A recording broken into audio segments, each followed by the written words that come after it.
Greetings everyone, I'm Cadden. So recently there's been a pretty big wave of World of Warcraft players interested in trying out Final Fantasy XIV. I'm an old-time WoW player myself. I've been playing for about 11 years now. I've raided at a very hardcore level, and I was even raid lead for 6 years in my guild. This kind of culminated in me quitting for good a couple years back in BFA, ultimately finding my new home in Final Fantasy XIV. So I do think I can offer a little bit of insight on this topic, and frankly I kind of want to. I feel a little bit obligated to do so. Final Fantasy XIV is a game that has been existing and thriving completely separate from WoW for a long time, even before WoW's seeming collapse. I think players should know what they're getting into, not only from their own perspective going into Final Fantasy, but as a Final Fantasy player receiving all these WoW players as well. So I kind of want to start in the order of natural progression here with this video. For most of you players right now, you're entering Final Fantasy from World of Warcraft, so let's start with World of Warcraft. WoW is a game with a rich player history, and because of this reason, I personally hope WoW does better in the future. Even though for the most part I've moved on, I still find myself enjoying classic WoW and reminiscing in the way things used to be. I want to bring up a major difference in design philosophy with these two games. And I think mainly WoW players should probably hear this, just so that they get a better understanding of not only the new game that they're getting into, but the community that they're planning to potentially be a part of. A community that has existed for almost a decade now, alone, away from WoW. So the first thing I want to mention about WoW is that the way players kind of adapt to the game and how they conform to the rules within the game is that it's very much a top-down kind of game. You can also kind of look at it as sort of a trickle-down playstyle dynamic between the hardcore players and the casuals. World of Warcraft has for a long time been the titan of high-end competitive gameplay in the MMO genre.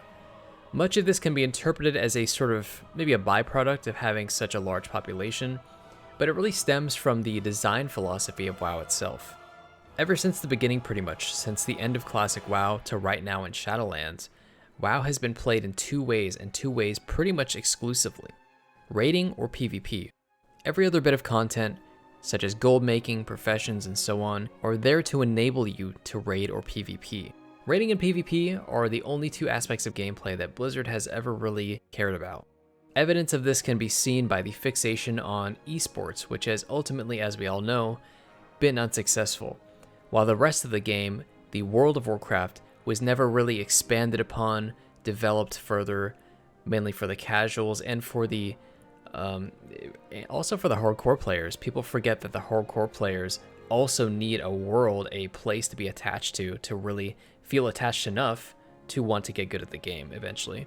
Another point is, the old world. The old world really is only touched by transmog and mount collectors nowadays. The fact is that WoW has a lot of content, a lot more than pretty much every game out there that I can think of, but there's a small fraction that is relevant at a time, and for many years Blizzard has tried to even the playing field, or so-called cater to the casuals, as the community likes to call it. It's kind of evident that this trickle-down gameplay has given WoW more problems than solutions. Ultimately, what the casuals get is a watered-down version of what the hardcore players get to experience, while simultaneously withering down the value of what being a hardcore player means to begin with. It's a meeting of these two conflicting target audiences that end up disappointing a lot of players, myself included. In fact, this is a big reason why I quit raiding in the first place. I'll talk about the contrast of this with Final Fantasy in a second. A lot of WoW players don't really see the other side of this, so I'll show the other side in a minute. But as WoW players, we've always sort of known in some way this was a major issue, and even me, while I was still an avid Blizzard fan, I never really realized the extent of this problem until I started playing Final Fantasy XIV a few years back. So why is this dynamic that WoW has set up bad? The answer to this question can probably most likely be seen in your own guild experience in WoW. The sad fact is that most guilds in WoW, from hardcore down to the most casual guilds, find themselves falling to toxicity. This is really because WoW is inherently a toxic game. I'm just gonna go ahead and say it. And I know a lot of players might find this either really relatable or somewhat laughable. As a player that's rated myself for half of my life at a pretty high-end level, I have to say, including classic and private servers, I've met a lot of people, been in many different groups of people, and have even gone out of my way at times to find completely random people to raid with. And every one of these groups have something in common, and that is a cutthroat, goal-fixated culture that's almost even encouraged by the game itself to be toxic. Having known a few characters in my time in WoW, I've seen that the game simply rewards players for being selfish. It's practically a narcissist's playground. But before I overstep, I do want to mention that I have seen some exceptions. There are definitely positive communities out there in WoW, but the reality check is that you really do have to look hard for it. Having been basically brought up in this toxic raiding culture myself, I never truly understood just how bad it was until I started playing Final Fantasy. Not to say that Final Fantasy is this sort of flawless game and no one is toxic, but it's definitely a place where, more often than in WoW, people treat you on the content of your character rather than just your gear or parse number. So Final Fantasy XIV is very much the opposite with its outlook on how it crafts its community. The truth is, no matter how hardcore you are also a casual player. And I think Final Fantasy sees this. When you step into the game, you're humbled by the story as it gives you sort of a glimpse of what to expect. You aren't some god or champion of the universe. You feel like a regular person who's just moving up in the world and joining a cause that's greater than yourself. The game offers a wholesome atmosphere wherever you go.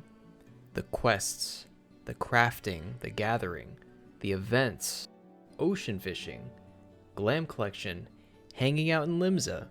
It even has a lot of player-driven content, and a lot of guilds, or free companies as we like to call it, are dedicated to just having a good time and enjoying the fact that they can just be entertained by sitting around and doing nothing.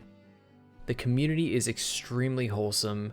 Sure, you got your bad apples here and there, but the vast majority of people here are welcoming. People actually say hello when you join groups. There are stories of people helping out new players and showing them around. When I was new, I had a couple people show me around as well, and I loved it. But of course, no game is perfect.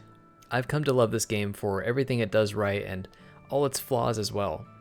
And yeah, it has a lot of flaws, but I don't sit around thinking about them all day like I do in WoW. I think that's a big difference. This game really did help me a lot mentally during 2020, and I know it will continue to do so. Overall, the experience has been really heartwarming, and so anyway, I obviously love the game. I hope you do too. And if you don't, that's completely fine as well. The game simply isn't for everyone. At the very least, if you do decide to play the game, try to have an open mind, respect the community that's been there for a very long time. This game isn't WoW, and I very much hope, and I know probably most Final Fantasy players would probably hope as well, that the community stays as wholesome as it is, and it doesn't really turn into WoW. Let's just please pray for that. Anyway guys, I appreciate you watching. I hope this can kind of help me to finally make more videos. Now that I'm mentally feeling a lot more capable of doing so, I want to start slow and, see what kind of community I can create here. So I very much appreciate it. So thank you again, and I'll see you next time.